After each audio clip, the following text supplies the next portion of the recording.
Hi, welcome. Here you can see how can we download and use Java driver for MySQL database.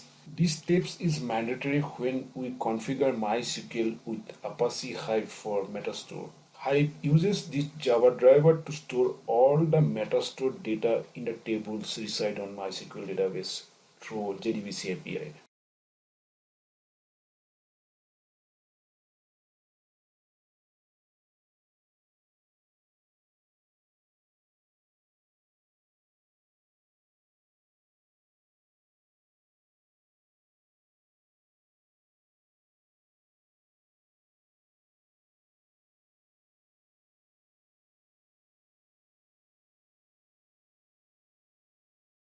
In the subsequent video, you can see how to create the schema for Apache Hive on MySQL database. Please like and share with your friends and stay tuned with us for subsequent videos related to real-time use case execution and POC. Thanks again for watching.